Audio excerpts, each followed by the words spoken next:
Samuel.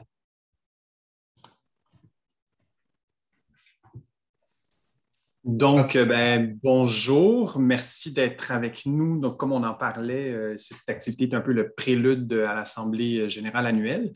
Normalement, on faisait la présentation du rapport annuel en même temps que l'Assemblée, mais comme on en discutait à l'instant, avec les activités numériques et le niveau d'attention qui peut être parfois un peu plus difficile. Donc, on a préféré séparer l'activité. Alors, c'est pourquoi on a un rapport tout chaud, tout frais à vous présenter dès maintenant.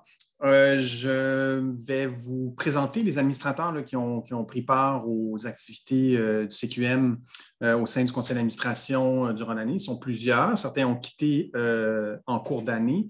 On les présente pour les remercier et puis vous montrer le travail qui a été accompli. Donc, on avait Maud Brunet, Martin Hudon, Geneviève Saint-Denis, Jacques Coubas-Séguin, Marc Langy, Marie-Michel Raby, Jacinthe Latour, Frédéric Léotard, Caroline Louis et Yannick Plamondon comme administrateur. Au sein du comité de direction, comme secrétaire, nous avions Sophie Cusson, Mathieu Leclerc comme trésorier, Robert Leroux comme premier vice-président et Danielle Leblanc comme seconde vice-présidente et moi-même, Samuel Arnold-Marcon, comme président. Donc, je vois le lien à l'instant qui est partagé par Laura. Donc, vous pourrez aller lire le rapport annuel qui est disponible dès maintenant sur le site Web. Donc, le conseil d'administration s'est rencontré à 7 occasions durant l'année et le comité de direction 2 fois. Et nous arrivons donc avec ce beau rapport. J'en profite pour vous dire qu'à l'Assemblée générale, donc, il y aura des postes qui sont en élection.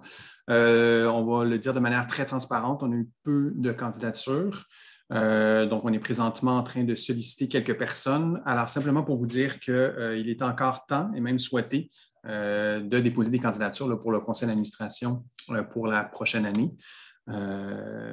Et donc, pour les postes qui sont en élection, mardi prochain, donc c'est à 13h30 sur Zoom également, qu'aura lieu l'Assemblée générale. Alors là-dessus, Dominique, la parole est à toi. Merci, Samuel. Alors, moi, naturellement, je vais suivre ce que je vais vous dire dans notre rapport annuel. Donc, je vais lire mes notes. Si jamais vous voulez intervenir, vous avez une question, je vous invite à lever la main comme ça. Je vais être sûr que je vais voir dans la liste des participants votre main levée. Sinon, peut-être que je ne verrai pas votre visage qui veut parler. Donc, d'utiliser la fonction. Si vous avez des questions, si vous pouvez les inscrire dans le clavardage, puis on pourra y répondre. Donc, 2020-2021, grosse année. Je pense que c'était une grosse année pour tout le monde. On ne pensait jamais qu'on serait pris avec la COVID-19 du début jusqu'à la fin. Donc, il y a plusieurs de nos activités où on a dû s'adapter, s'ajuster. Donc, vous allez voir tout ça en cours de route. Moi, je vais présenter plus les choses qui me concernent, mais je vais laisser les autres membres de l'équipe présenter leurs services puis leurs réalisations, puisque c'est bien à eux que l'on doit toutes ces réalisations-là. Donc, c'est un peu normal qu'ils vous parlent de ce qu'ils ont réalisé, mais aussi un petit peu de ce qui s'en vient pour regarder un peu qu'est-ce qui s'en vient dans le futur. Donc, de mon côté, je vais commencer par vous parler de la situation du membership du CQM. Bien, écoutez, il y a peu de changements avec l'an dernier. On a une petite augmentation. L'an dernier, on avait 296 membres. Cette année, on en a 306. On a un peu moins de membres incorporés, non incorporés, c'est-à-dire il y a un peu plus de membres individuels. Donc, ça, il y a toujours une fluctuation assez normale entre ces deux postes-là, dépendamment des projets que les musiciens réalisent. Puis on a un petit peu plus de membres en région. Possiblement que le fait qu'on soit sur Zoom a permis d'être plus en contact avec nos membres en région. Donc, on est content de ça. Donc, voilà pour le membership, ça va assez bien. Au niveau du financement, ça va très bien aussi. Alors, comme vous le savez, donc, le soutien au fonctionnement sont maintenus, puis il y a eu beaucoup de fonds également de débloqués pour des projets. Donc, cette année, on a un budget total de 959 437 donc presque 1 million. Naturellement, c'est 84 de financement public et là, on a moitié-moitié de soutien au fonctionnement puis de soutien au projet. Donc, ça veut dire que quand on est soutenu à 50 au projet, ça veut dire qu'on en fait beaucoup de projets. Donc, 84 de financement public, donc 16 de revenus autonomes. Alors, le revenu autonome, c'est les adhésions, les inscriptions, les publicités. Et de ça, il y a le quart des revenus autonomes qui sont des commandites et des dons là, qui viennent du privé, mais c'est surtout des commandites et c'est surtout dans le cadre des prix Opus. Donc, j'en profite pour remercier nos bailleurs de fonds, donc le Conseil des arts et des lettres du Québec et le Conseil des arts de Montréal pour leur soutien au fonctionnement. Le Conseil des arts et des lettres du Québec, également, on a du soutien ponctuel. Il y a Service Québec aussi pour le programme de formation continue. Compétences culture pour le poste de coordonnateur à la formation continue. Musique Action pour les initiatives collectives à l'international et pour les prix Opus. SODEC, notamment pour le projet Jazzohead. Et on remercie également le ministère de la Culture et des Communications pour le prix, la bourse production de l'année jeune public au prix Opus, le Conseil des arts du Canada pour la bourse interprète de l'année. On a le CALC également qui nous remet la bourse du compositeur de l'année et le Conseil des arts de Montréal pour la bourse Inclusion et Diversité Montréal. Alors, la représentation et la concertation. Donc, on est toujours très actif et je vous dirais que malgré la pandémie, malgré qu'on a dû se tourner vers des outils virtuels, les activités de concertation n'ont pas ralenti. Au contraire, elles se sont parfois multipliées. Donc, le CQM a été sollicité là, régulièrement pour son expertise. Puis là, ben, je vous donne des idées là, un peu, parce que je ne vous nommerai pas tout ce qu'on a fait, mais on a eu des rencontres, par exemple, avec la Guilde des musiciens et musiciennes du Québec et des orchestres de chambre pour discuter des tarifs pour les musiciens, les rediffusions web.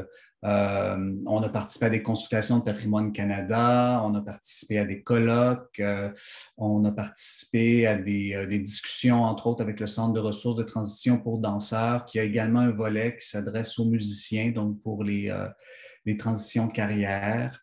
Donc, et là, c'est moi, mais c'est aussi les membres de l'équipe qui régulièrement là, sont sollicités pour leur expertise.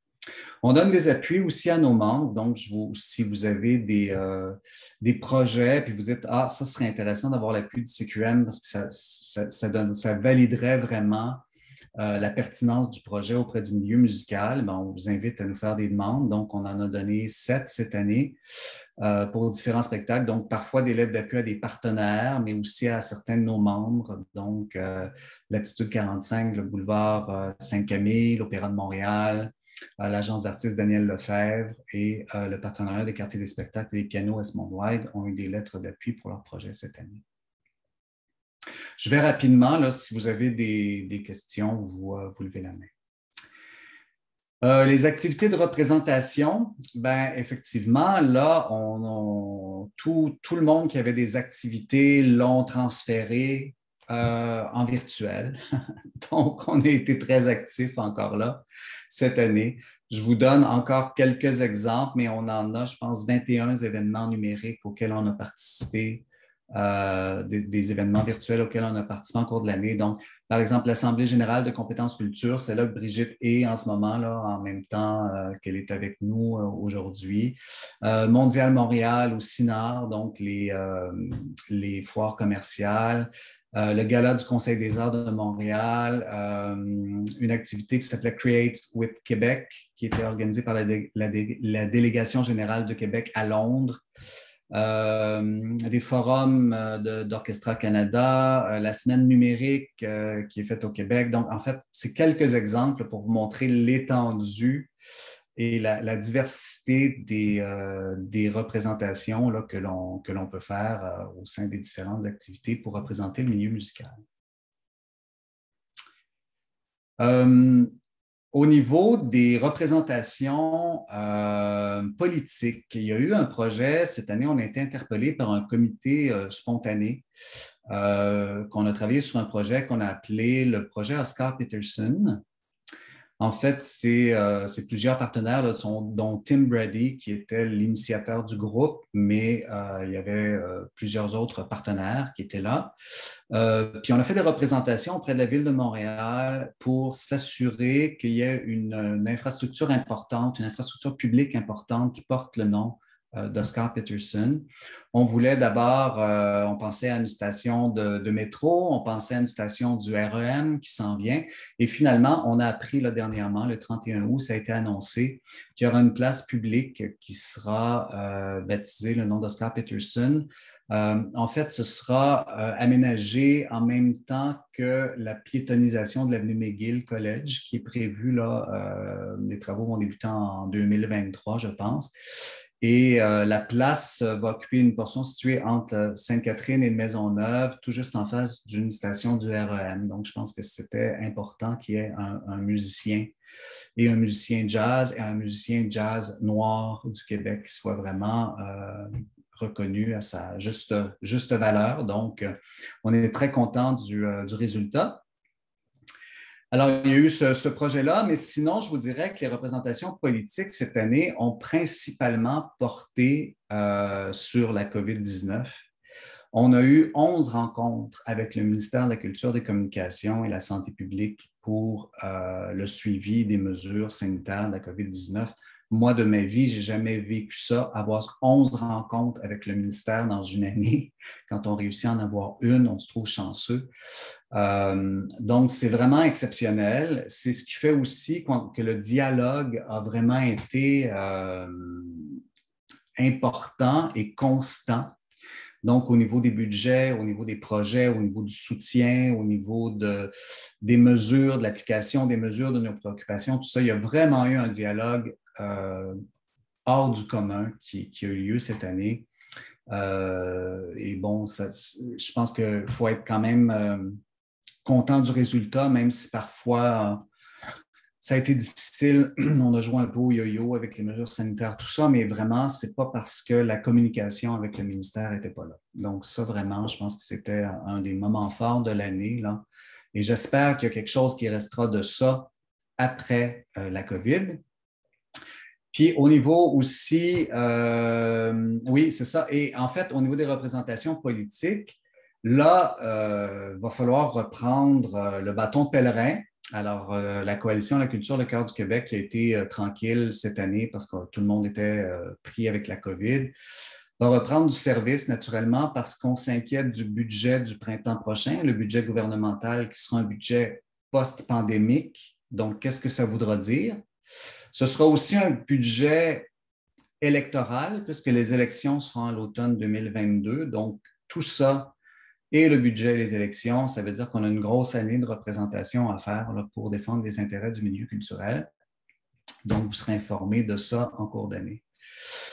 Puis cette année aussi, ce qu'on a fait, c'est qu'on a rédigé un mémoire sur la révision du statut de l'artiste. Donc, il y a eu des consultations publiques, on l'a fait, on a fait 13, on a émis 13 recommandations, dont certaines se référaient spécifiquement à la loi, mais d'autres se référaient aussi à une notion plus large de défense des intérêts des artistes. Pour le moment, tout est arrêté, donc on ne sait pas quelle suite le ministère donnera à cette révision-là, mais c'est très clair que ça va faire partie des représentations qu'on leur demandera au cours de la prochaine année. Donc voilà pour les représentations politiques. Je ne sais pas s'il y a des questions ou des commentaires de ce côté-là.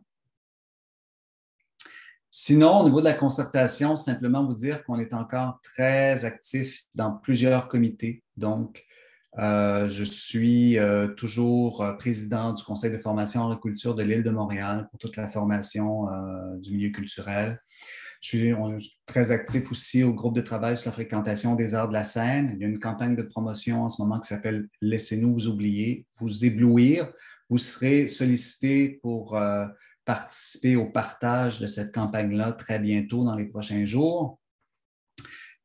Toujours le comité de concertation sur les sorties scolaires en milieu culturel, toujours le comité élargi contre le harcèlement sexuel, la Fédération des musiciens éducateurs du Québec, la FAMEC, Sophie Cusson siégeait au CA de la FAMEC, qui était également au CA du CQM. Donc, il y aura quelqu'un qui remplacera Sophie, qui sera nommé éventuellement pour remplacer Sophie, qui termine son mandat au CA auprès de la FAMEC. L'étude de partenariat sur la médiation de la musique, c'est organisé par l'OICRM, donc l'Observatoire international de création et de recherche en musique de l'Université de Montréal. Regroupement pour le jazz, qui est une nouvelle initiative qui est coordonnée par Circulation, dont la coordonnatrice de Circulation de la musique collabore et accompagne le milieu jazz pour mieux se structurer. Puis également de la concertation auprès du Conseil des arts du Canada. Donc, voilà, je vous ai lancé ça en rafale. Mais en fait, c'est la continuité de nos actions, de nos activités qui étaient là les années passées, qui se poursuivent et qui n'ont pas du tout fléchi pendant la COVID, bien au contraire. Donc, à moins qu'il y ait des questions sur ce bloc-là, je passerai la parole à Laura pour les communications. Pas de questions? C'est bon? Et en communication, ça va vraiment très bien. On a eu une augmentation comme dans tous les outils que nous en avons. Par exemple, le site web, on a eu plus de 2400 visites cette année. Pour la page Facebook, on a eu plus de 350 personnes qui se sont abonnées. On a les followers aussi. Et pour les messages électroniques, on a fait 4 messages de plus. Mais c'est très important de dire que cette année, à cause de la COVID, on a eu juste 26 messages juste pour la COVID parce que le but du CQM, c'est d'informer toujours les gens et les membres de qu'est-ce qui se passe et qu'est-ce que le gouvernement fait et toutes les recommandations qu'on a données. On a eu d'augmentation sur Twitter, LinkedIn, dans tous les réseaux sociaux. Et on a fait les cafés, on a continué avec les cafés avec les CQM. Ça, c'est une stratégie qui vraiment donne des résultats. On a fait 18 rencontres et on a eu plus de 560 personnes qui sont présentes dans les rencontres. Ça, c'est une chose, un outil qu'on a développé et qu'on va continuer à utiliser. Maintenant, on parle beaucoup de la COVID, mais peut-être plus tard, on va ajouter de nouveaux sujets, de nouvelles choses. Ça, c'est en tant que la communication. De toute façon, dans chaque service va parler un peu des résultats de prise de plus de circulation et de tous les outils qu'on fait pour chaque service.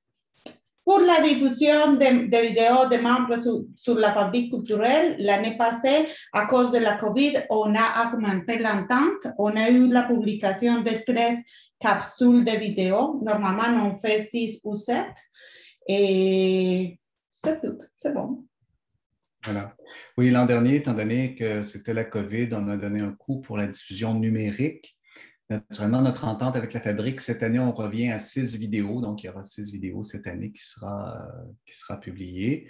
Et oui, on est ravis du café avec le CQM et on pense que c'est vraiment un bon moyen de consultation et de concertation auprès de nos membres. On est capable rapidement d'avoir le pouls de nos membres, chose qu'avant était impossible. Alors, je pense que c'est vraiment quelque chose qu'on va conserver. Ce sera toujours aux 2 semaines. On verra selon les besoins là, et les besoins de l'actualité. Merci, Laura. Je passerai la parole à Ève-Marie pour les prix Opus. Bonjour. Oui, alors moi, tout d'abord, je vais vous présenter un bilan de la 24e édition des prix Opus. Dont le gala a eu lieu en février, le 24e gala, qui a récompensé la saison 2019-2020. Donc, si on parle de la participation des membres du milieu, disons que ça a été on a eu un bon taux de participation, mais c'est certain qu'avec le contexte de la COVID, on a eu des ajustements à faire.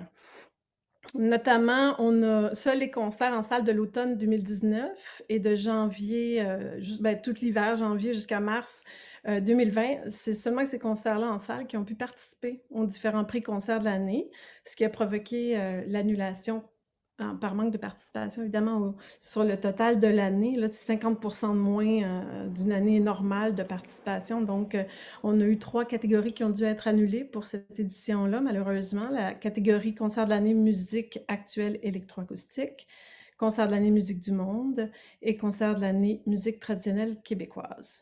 Par ailleurs, suite aux travaux de revitalisation des prix Opus des dernières années, on a eu 3 catégories géographiques concert de l'année Montréal, Québec, région qui ont été retirées mais remplacées par des catégories de prix spéciaux.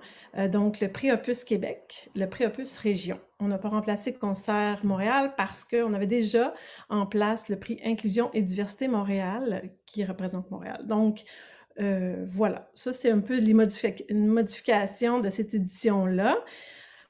En février, donc, le 24e gala a été présenté, comme vous savez, pour la première fois en ligne au grand public, qui plus est, sur la page Facebook du CQM et simultanément sur la page Facebook de la Fabrique culturelle de Télé-Québec. Donc, ça a eu lieu le 7 février dernier. Ça a été une formule là, très dynamique, où est-ce qu'il y a eu la remise de prix, mais qui côtoyait aussi des prestations musicales et des entrevues des lauréats. Donc, ça a été sous la direction artistique d'un trio de feu, Sylvie Raymond, Mario Paquet et Benoît Guérin. Donc, voilà. Cette édition-là, on a eu Marc Hervieux comme maître de cérémonie, comme vous savez, et à l'animation des entrevues des lauréats, Catherine Perrin. Voilà, ça a été une belle édition spéciale, une toute première de cette façon-là. 26 prix ont été remis, habituellement c'est 30, mais voilà, ça a été 26 prix qui ont été remis pour récompenser le milieu. D'ailleurs, pour cette édition-là, on remercie tous nos partenaires, évidemment, mais un petit merci spécial à Ici Musique et à la Fabrique culturelle qui nous ont permis de réaliser cette édition-là qui a été haute en couleurs en ligne. Ça, on a eu une belle campagne de promotion autour de ce gala-là. Plusieurs outils promotionnels ont été utilisés, des pages web. On a fourni des outils promotionnels pour faire de l'autopromotion aux finalistes et aux lauréats. Et on a aussi eu beaucoup de partages Facebook, des vidéos de remerciements des lauréats. Donc, il y a eu beaucoup d'activités sur les réseaux sociaux.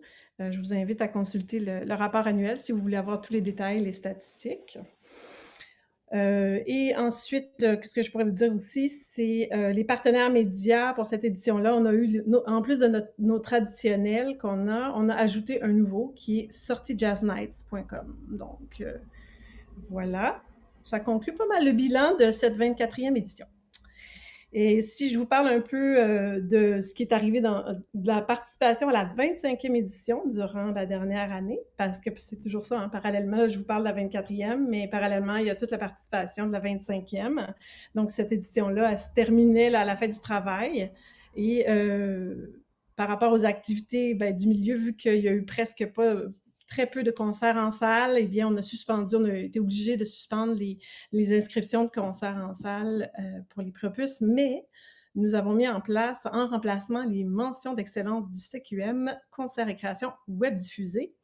Ce sont des mentions qui seront remises lors du prochain gala. Ce ne sont pas des prix Opus, ce sont des mentions d'excellence pour mettre en valeur tout le travail en ligne qui a été fait par les artistes du milieu. Donc, les musiciens et tout. C'est ça. Donc, ce 25e gala-là sera présenté en ligne en février 2022. C'est prévu en ligne un peu de la même façon que ce qu'on a vécu l'année passée. Maintenant, peut-être que si les mesures sanitaires le permettent, on pourra recevoir en plus du public en salle à suivre. Il ne faut pas trop en dire maintenant. Et pour les mentions d'excellence, j'aimerais en particulier remercier les juges qui ont été extrêmement sollicités parce qu'on a eu un super beau taux de participation aux mentions d'excellence. Donc, les juges se sont donnés beaucoup cette année pour aider à l'évaluation de tous ces beaux concerts, créations et productions jeunes publics. mon dernier remerciement va au comité Opus, qui est toujours là pour accomplir un travail pas facile toujours, et toujours au rendez-vous, en tout cas, pour des consultations efficaces. Voilà, c'est qui conclut ma présentation. Merci, Eve-Marie. Je ne sais pas, est-ce qu'il y a des questions sur les prix Opus? Donc, un 25e gala, 25e anniversaire qui devrait être hybride. On espère avoir des gens en salle, pouvoir accueillir un certain nombre de gens en salle, qui sera sans doute pas aussi nombreux que d'habitude, mais donc c'est vraiment notre vœu le plus cher, mais ce sera quand même diffusé sur Facebook. Je pense qu'une fois qu'on a commencé à diffuser, on ne peut plus reculer en arrière. Hein? Donc, on est comme rendu là, je pense, dans notre développement aussi.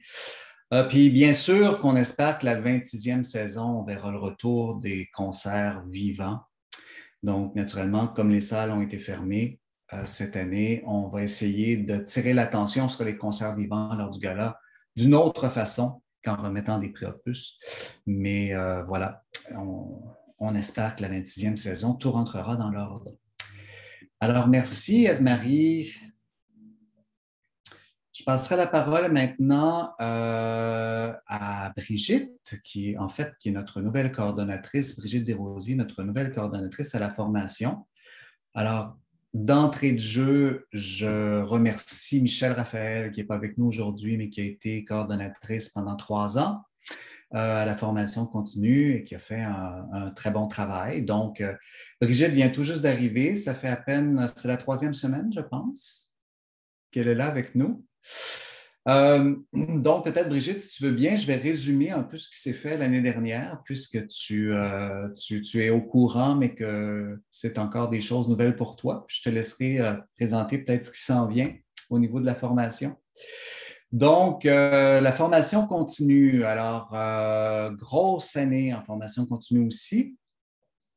Naturellement, c'est un programme qui est financé par Service Québec pour l'île de Montréal. Donc, c'est vraiment particulier. Là, on peut former des gens de l'île de Montréal. On accepte parfois des gens à l'extérieur pour compléter des groupes, mais principalement, notre mandat, ça relève de Service Québec de Montréal qui travaille avec des directions régionales. Donc, c'est pour ça qu'on offre donc nos formations sur l'île de Montréal.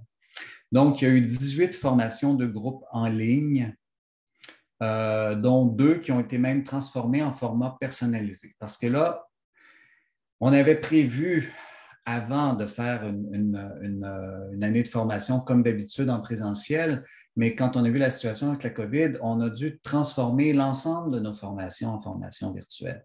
Alors, il y a 4 formations qu'on avait prévu donner, qu'on a dû annuler parce qu'on ne pouvait pas transférer le contenu en une version virtuelle. Mais on en a quand même donné 18. Puis sur ces 18-là, on a dit que le seul format qui peut fonctionner pour donner cette formation virtuelle, c'est de donner des formations personnalisées, c'est-à-dire que ça s'est transformé en coaching pour les participants. Donc, 17 formations individuelles ont été également données. Quand on parle de formation individuelle, c'est des coachings, donc vraiment 17 personnes qui ont eu quelques heures à travailler avec un coaching pour travailler sur un projet précis. Donc, un total de 344 heures de formation dispensée, 233 musiciens et travailleurs culturels participants, 5 formations en partenariat avec le Regroupement québécois de la danse, parce qu'entre associations disciplinaires, souvent on s'aide puis on travaille ensemble pour donner des formations. Sur ce total de formations-là, il y en a 6 qui étaient des nouvelles formations qui ont été développées spécifiquement pour 2020-2021. Alors, développer 6 formations dans une année, c'est beaucoup. En fait, c'est que l'été dernier, on a eu la chance de pouvoir faire appel à un autre programme de formation dont l'acronyme est le PACME. Alors, c'était le programme d'action concertée de la main-d'œuvre, donc le PACME ou le PACME, où on a développé 3 nouvelles formations qu'on a pu donner à l'été qui étaient vraiment en lien avec la crise de la COVID et le développement web qu'on devait faire donc, dans un contexte de travail à distance. Donc, il y avait les pratiques collaboratives et les outils numériques dans un contexte de travail à distance. Ensemble, cultivons la santé psychologique au travail parce qu'on savait bien que c'était une période difficile pour tout le monde. On a donné également une captation audio-vidéo et streaming. Il y a eu en tout 36 participants dans ces formations-là. Puis en décembre, on a aussi offert une petite formation, ce que j'appelle une formation en clair, les enjeux et pratiques de la web diffusion, toujours pour répondre aux besoins de la COVID. Donc, une grosse année passée et une année quand même assez bien remplie qui s'annonce, n'est-ce pas, Brigitte? Hein, Brigitte? Ah! Elle était... Ton micro. Voilà, vous m'entendez. Vous m'entendez maintenant? Oui, très bien. Merci, Dominique. Merci à tout le monde. Merci au CQM de m'accueillir. Merci aussi à Michel, qui a pris quand même beaucoup de temps pour me former. Il fait quelque chose d'ordinaire, qui a écrit un guide. Et ce n'est pas dans tous les organismes qu'il y a une place à ça où ce qu'on appelle les savoirs tacites, là, qu'on les met en forme pour pouvoir les transmettre. Là. Ça, je trouve que c'est vraiment extraordinaire à être fait dans tous les organismes. Les gens n'ont pas le temps, mais bon. Est-ce que vous m'entendez parce que ma connexion est stable? Ça va? Oui, c'est instable. On te comprend, mais on en perd des petits bouts. Donc, je ne sais pas si... Levez la main si à un moment donné, vous comprenez. C'est comme ça, je répète.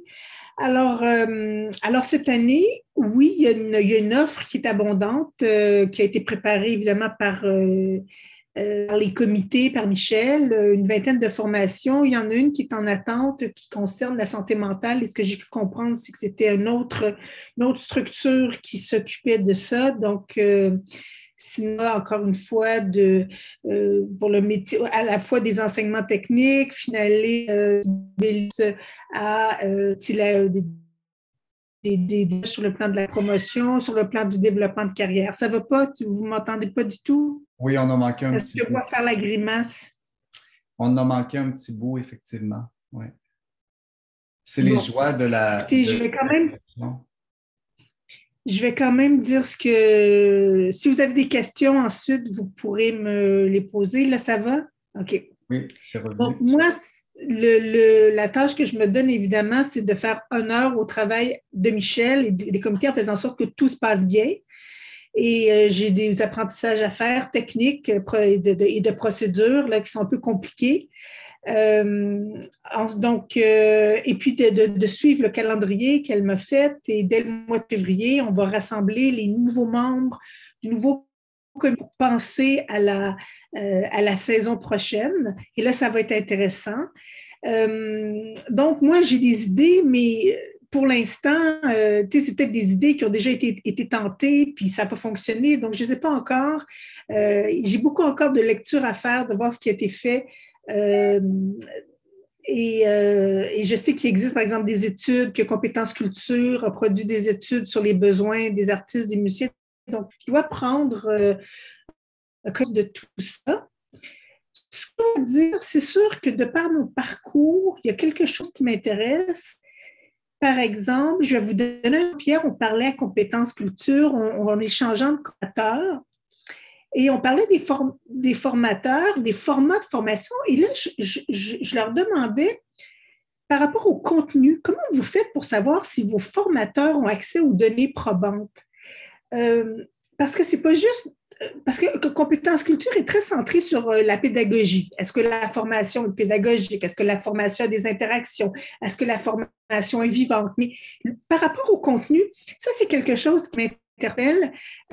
C'est sûr qu'on a des formateurs qui sont des professionnels.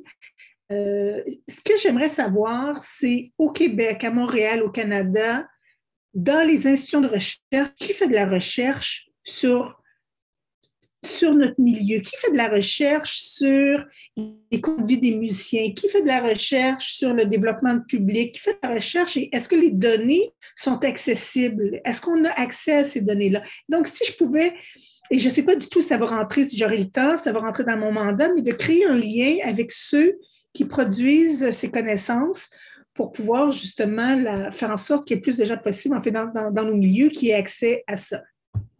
Donc, c'est un peu mon dada, mais comme je vous dis, ça reste sur le plan des idées. Après ça, on va voir si ça se concrétise et comment. Et ça, ben, c'est l'équipe là, qui va m'encadrer là-dessus. Alors, voilà, je ne sais pas si vous avez des questions, mais... Merci Brigitte. Alors effectivement, le programme de formation est en ligne si vous souhaitez le consulter puis voir qu'est-ce qu'on offre cette année, puis suivre des formations, vous êtes bienvenue de le consulter. Puis effectivement, il y a tout un travail de réflexion qui se poursuit au courant de l'année sur la formation. Et ben voilà, Brigitte, merci. Donc, je laisserai la parole à Philo, qu'elle nous parle du programme Soutien à la gestion, qui est un programme qu'on maintient depuis plusieurs années, qui nous permet d'offrir un soutien aux organismes pour payer une ressource, pour les aider à payer une ressource professionnelle pour rédiger des demandes de subventions ou parfois pour les aider à refaire un système comptable. Donc, c'est Philo qui coordonne le programme. Philo, tu peux nous parler de cette année? Oui, je vais vous parler de cette année. Je voulais faire la précision que le programme existe depuis 25 ans et qu'il continue. C'est vrai que les fonds sont un peu moindres maintenant quand tout le monde est bien organisé depuis le début. Cette année, nous avons eu 10 organismes qui ont bénéficié de cette mesure, et parmi lesquels nous avons 2 nouvelles organismes, donc de jeunes organismes qui sont en train de s'installer et qui avaient besoin effectivement d'aide de notre part. Nous avons accordé 557 heures et on a répondu à 74% des heures demandées, effectivement. Nous avons un comité composé de 3 gestionnaires qui sont en charge d'évaluer les demandes qui ont été déposées. Et le soutien qu'on accorde, c'est sûr que c'est peu, mais c'est important d'effectivement aider ces petits organismes à continuer à faire de bonnes demandes de subventions ou à implanter des outils de gestion qui sont efficaces et qui les aident dans le travail de tous les jours. C'est tout pour le programme. Et on a maintenant pour cette année jusqu'au 30 octobre, jusqu'au 29 octobre, je crois, pour déposer une demande. Donc, c'est pour les petits organismes avec un budget inférieur à 300 000 $ par année. Merci, Philo.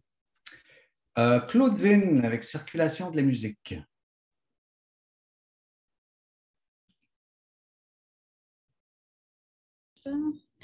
Bonjour. Alors, Circulation de la musique, ça a été une année un peu de même, là, en dents de scie pour moi, avec toutes les fermetures, les programmes d'aide à l'audace, etc.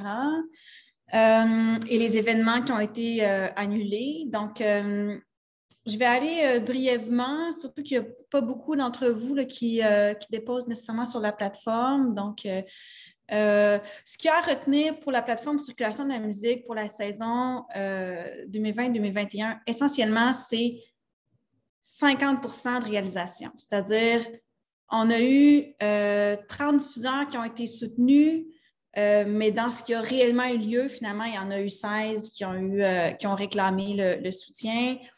On a eu 53 représentations confirmées, mais 31 qui ont eu vraiment lieu, donc que ce soit en virtuel avec billetterie ou en présentiel. Donc, on avait adapté le programme cette année pour essayer de soutenir le plus possible de représentations. Les représentations qui étaient annulées, même si elles étaient soutenues avec la mesure de billetterie que le diffuseur payait les cachets, à ce moment-là, n'avait pas de soutien, un programme d'aide à l'audace. Il fallait vraiment que ça ait eu lieu. Donc, on avait une enveloppe moindre cette année, mais que finalement, on n'a toujours quand même pas distribué au complet en raison des annulations. Mais on a quand même eu beaucoup de diffuseurs, là, le même nombre de diffuseurs réguliers là, qui ont utilisé la plateforme, donc 57 cette année. Au niveau des activités, on a eu une première, en fait une collaboration spéciale, je ne vais pas dire une première parce qu'il n'y en aura pas d'autres, mais collaboration spéciale avec les Fenêtres de la création, qui est l'événement disciplinaire en théâtre organisé par le Théâtre de la Ville de Longueuil, qui a fait une édition multidisciplinaire, c'est-à-dire qu'ils ont invité la musique et la danse à présenter aussi des projets. Donc, c'était en 2 volets, un volet lucarne pour les projets de résidence et un volet fenêtre pour les projets qui étaient prêts à la diffusion. Donc, on a eu 1, 2, 4, 5, 5 membres par volet là, qui ont présenté des projets. Pour le volet plateforme là, au Québec, saison 21-22, donc ce qui s'en vient, on avait 119 concerts déposés sur la plateforme et franchement, une belle année encore, une très grosse année, presque équivalente à l'année 2019-2020 avant la pandémie qui était notre année record. Donc, ça, c'est quand même très encourageant. On a 132 représentations confirmées sur la plateforme, 105 qui sont admissibles à l'aide à l'audace. C'est dans nos plus grosses saisons là, sur la plateforme. Donc, ça, c'est encourageant. On a eu une nouveauté sur la plateforme aussi qui est le dépôt des projets en développement, qui est toujours accessible d'ailleurs. Donc, s'il y a des projets de création, résidence, captation ou peu importe, pour lesquels les membres cherchent des collaborateurs chez les diffuseurs, notamment, les membres peuvent déposer gratuitement ces projets-là sur la plateforme Circulation de la musique dans le volet projet en développement. On a fait une tentative pour 2021 de ramener certains concerts qui avaient été adaptés aux mesures sanitaires. Ça, c'était vraiment une mesure temporaire, mais ça a quand même permis de soutenir 2 tournées, donc 6 concerts qui ont eu lieu pendant l'année et qui ont bénéficié de l'aide à l'audace chez les diffuseurs. C'est sûr que notre gros événement, c'était le Grand Rendez-vous cette année qui a eu lieu au mois de juin et qu'on a fait de façon virtuelle. Donc, sur la plateforme Hopin, en 3 jours, avec la thématique complémentarité des rôles. Ça a quand même bien été pour une première édition. Bon, il y a toujours les petits pépins d'usage, là, mais en tout cas... Ça a bien été, ça a quand même bien été. Nous, on savait à quel point on pédalait en arrière, mais je pense que tout a vraiment bien été. Mais c'est ça l'adaptation virtuelle. C'est fantastique qu'on soit capable de faire ça et de le faire aussi rapidement. Alors, c'est vraiment, je pense que c'était tout un défi de faire un grand rendez-vous virtuel. Et je pense je pense qu'on l'a relevé. Ben, en tout cas, on a eu des bons commentaires. C'est sûr que, comme je dis, il y a toujours les petits pépins d'usage, mais on avait une programmation qui se prêtait aussi relativement bien, c'est-à-dire qu'on est revenu sur les différents rôles. Et ça nous a permis aussi d'avoir un programme, mon premier grand rendez-vous pour la première fois, où on a accompagné 7 jeunes professionnels, donc musiciens ou diffuseurs, avec la collaboration d'entrepreneurs qui a pris en charge cette cohorte-là, qui leur a fait une rencontre de préparation avant, qui les a suivis tout au long de l'événement pour prendre leur feedback à la fin de chaque journée. Puis il y a une journée, justement, ils ont trouvé ça un peu difficile, ils étaient découragés, puis finalement, ça leur a permis de mieux saisir c'est quoi la réalité du terrain. Donc, on est assez contents des résultats. Étant donné que c'était une édition virtuelle, on a présenté moins de vitrines, 3, mais on a fait des présentations de projets pour pallier. Donc, les présentations express, c'est des courtes présentations. Et encore là, donc pour 21-22, ben, on revient avec les présentations express à l'automne, donc le 10 novembre. Donc, il faut avoir déposé les offres de concert sur la plateforme pour pouvoir participer à cet événement et être sélectionné. Généralement, on participe à Rideau. J'ai participé à l'édition virtuelle en avril. Là, ils ont une édition en présentiel annoncée de retour en février. Donc, on verra. Normalement, on avait commencé à faire des activités de réseautage pour le CQM. Donc, on espère être capable de ramener ça.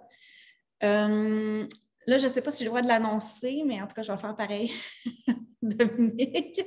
On a un projet pour lequel on attend une réponse de financement, un projet pilote de clinique de perfectionnement. Donc, et le premier sujet de ces cliniques-là, donc ces cliniques-là, c'est des coachings de groupe restreints. Donc, c'est du perfectionnement, ce n'est pas pour nécessairement des débutants. Mais on aura des cliniques sur préparation à un marché.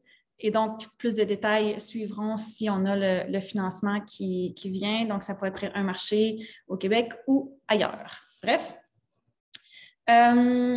j'ai aussi un projet pour lequel je lancerai cet automne une table de concertation circulation de la musique pour du développement au Canada qui inclurait un réseau d'échange de résidences. J'ai commencé à m'en parler individuellement à certains membres qui accueillent des résidences. Donc, ça, je ferai un appel aux membres pour en discuter cet automne. Donc, pour le Québec, c'est ça, Québec-Canada et international. Donc, en fait, en 2020, a eu lieu Cinar Web. On a évidemment, comme c'était en virtuel, on n'a pas eu de kiosque collectif ou on n'a pas fait de off. Il n'y avait pas de vitrine off. On verra pour la prochaine édition en 2022 ce qui se passe. On a aussi une collaboration avec Mondial Montréal. Donc, ça aussi, là, on est en train de revoir comment ça va s'articuler pour avoir une nouvelle entente de partenariat à partir de cette année. Donc, là, je n'ai pas plus de détails que ça à donner, mais juste pour que vous sachiez qu'aussi en musique du monde, on essaie de développer des collaborations. Et notre autre en tout cas, mon autre gros projet, c'est Jazz Ahead. Donc, l'édition 2020, le Canada a été invité à l'honneur. Ça a été annulé. 2021 a été une édition virtuelle. Donc, le Canada à l'honneur est reporté à 2022. On va finir par y arriver. Donc, l'édition virtuelle, c'est quand même nous qui avons coordonné la délégation canadienne, donc Québec et Canada Jazz virtuel. On a eu quand même 33 participants, ce qui était assez bien, dont 17 du Québec. Et on a fait toutes sortes d'activités, une vidéo avec des extraits de tous les artistes représentés. On a développé un nouveau site web qui s'appelle québecjazz.com, québec-jazz.com, où on présente la délégation. Donc, c'est pas confondre, ce n'est pas un site web qui présente tous les artistes jazz, c'est vraiment lié à la délégation à Jazz Ahead. Une page Facebook et un compte Instagram que Laura gère comme elle peut parce que je la surcharge de tous mes projets. On a donc fait beaucoup de promotions. Donc, et ça, on va continuer ça pour 2022, où là, comme je dis, on sera le pays à l'honneur. Et encore une fois, ça sera une délégation Québec et Canada Jazz avec la promotion pour tout le monde. Bref. Et finalement, dernière activité, donc, qui est Classical Next. Là aussi, l'édition 2020 a été annulée. L'édition qui devait avoir lieu en mai 2021 a été reportée à septembre. Mais là, ils ont annulé à cause des mesures sanitaires aux Pays-Bas et vont donc simplement reprendre en mai 2022. Ils ont annoncé un changement de pays, donc ça sera en Allemagne et non aux Pays-Bas à partir de 2022, en tout cas pour 2022. Nous, on avait entamé une collaboration avec eux en 2020 pour le programme Fellowship, où on accompagnait des nouveaux participants là-bas qui devaient rencontrer des mentors, en tout cas. Donc, il y a tout un programme. Et là, on va revoir pour 2022 comment on relance tout ça. Voilà, c'est tout. Merci, Claudine. On peut dire que circulation de la musique, formation et opus, mais a été particulièrement touché par la restructuration due à la COVID. Mais vraiment, circulation de la musique avec les gros projets à l'international qu'on avait, qui ont été annulés, ça a été vraiment... et qui sont transformés en de plus petits événements virtuels. Ça a été vraiment une gymnastique impressionnante. Alors, merci Claudine. On serait maintenant rendu à Giovanni et qui va nous parler du développement numérique. Oui, bonjour tout le monde. Comme vous le savez, avec la COVID, le développement numérique a pris une accélération. En toile de fond, j'ai fait un projet qui s'appelle l'État des lieux de la littératie numérique, qui avait 10 participants.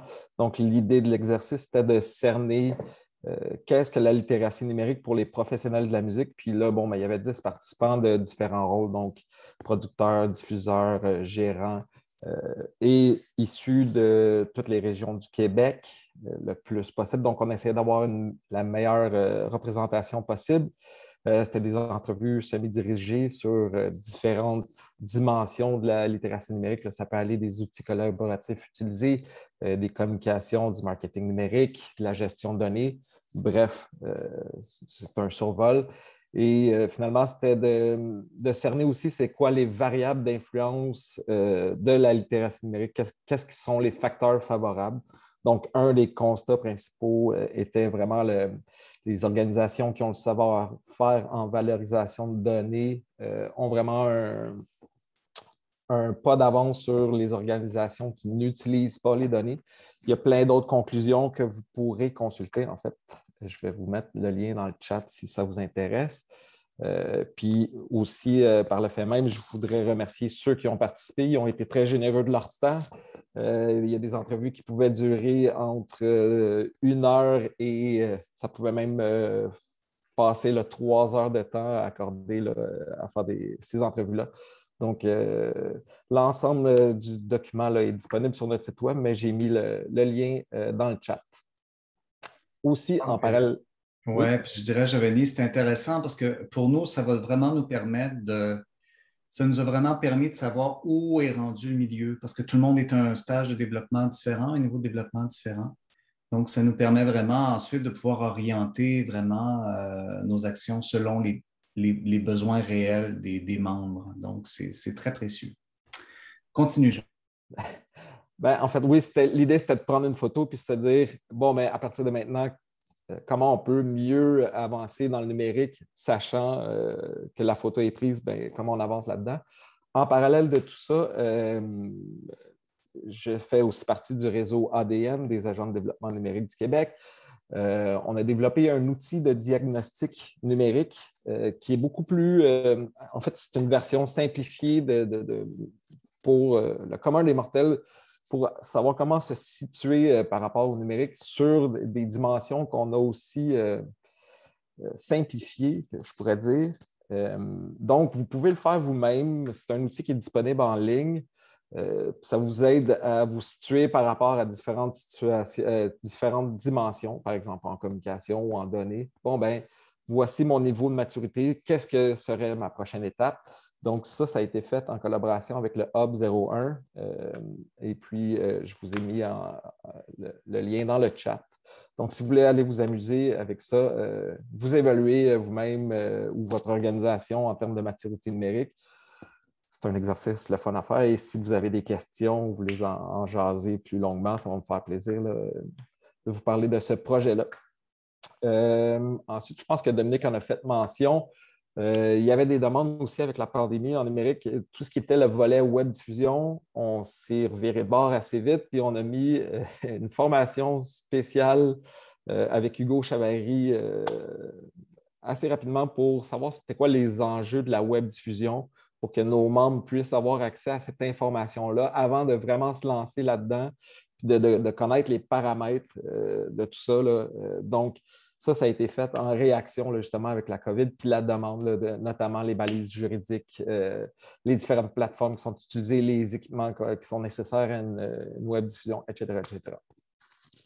Aussi, il y a eu un autre projet qui va dans le même sens, Accelerando Media. C'est une plateforme qui a été lancée il y a quelques mois déjà. C'est un projet mené par Barbara Scales qui est issu de conversations, échanges, discussions qu'on a eues tout au courant depuis le début de la pandémie, qui progressivement s'est transformé en un projet de plateforme qui répond à des questions que le milieu se posait. Et donc, je vais vous mettre le lien dans le chat.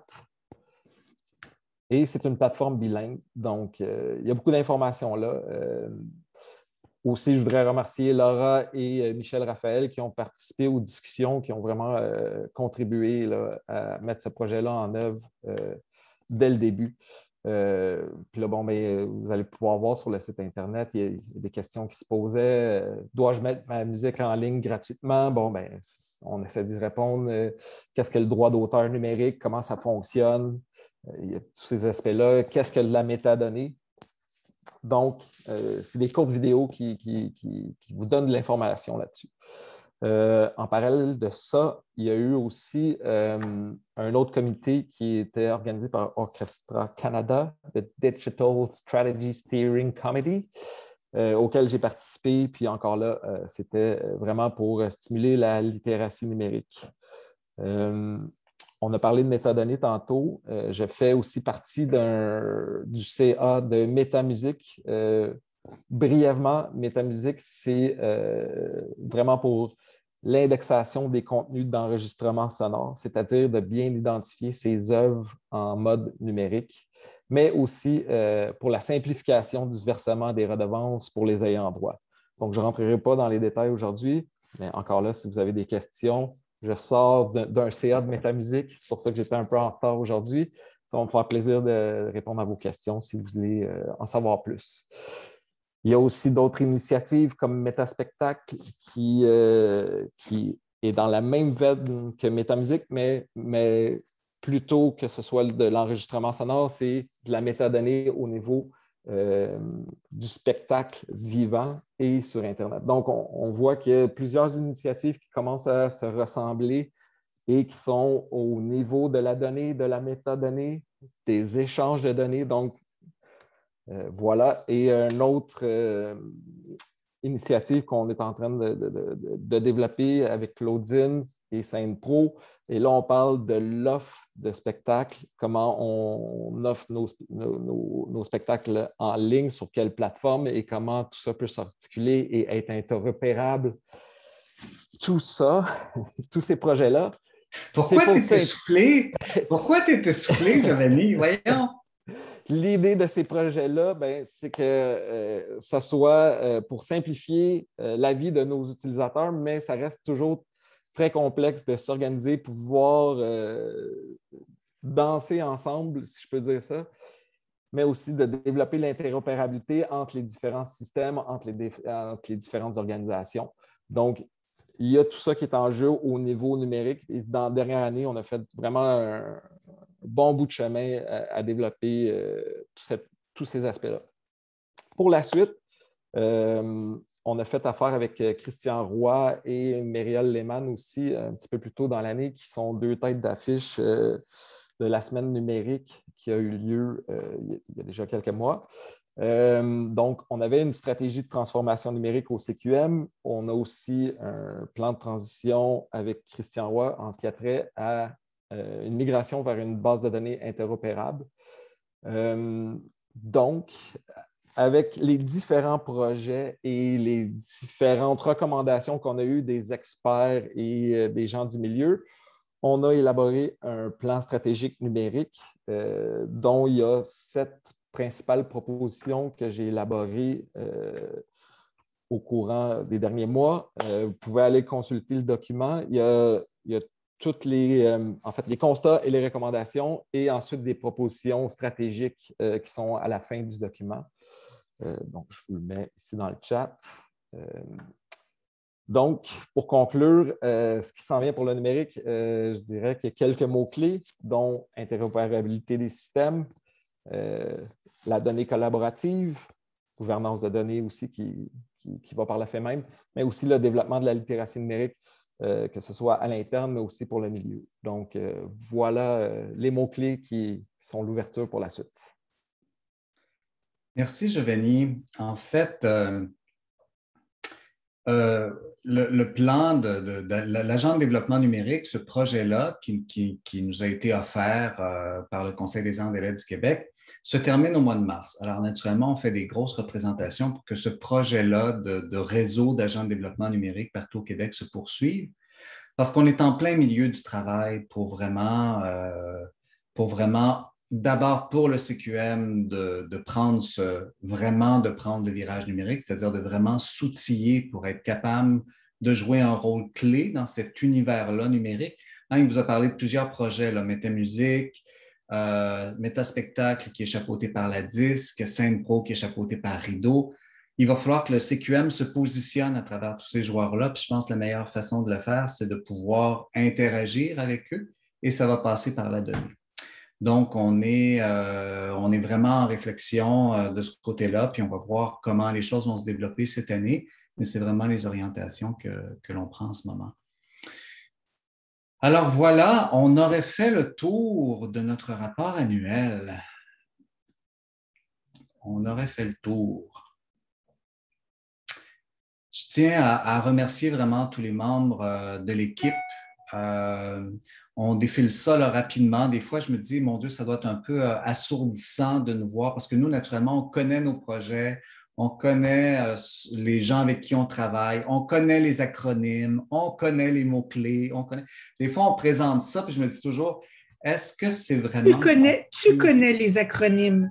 Tu connais les acronymes. Oui, mais tu vas les connaître bientôt, Brigitte. Tu vas les connaître bientôt. OK, merci. Mais c'est ça. Donc, des fois, on donne toute cette information-là, puis on espère que vous le comprenez, ce qu'on vous dit dans notre jargon, des fois, de langue de bois, de structure dans lequel on évolue.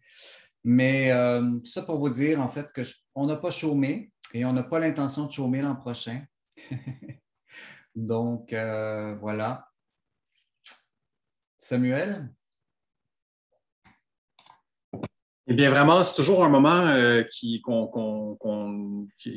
un certain temps de prendre connaissance de toutes les activités du CQM, mais je suis quand même très heureux que vous ayez été quelques-uns parmi nous et puis que, bon, ça soit enregistré. Donc, c'est un document qui est quand même volumineux, qui est important, qui est disponible. Donc, on vous invite vraiment à le partager, à les lire. Et puis, ce sont des activités, des réalisations qui aident beaucoup de milieux.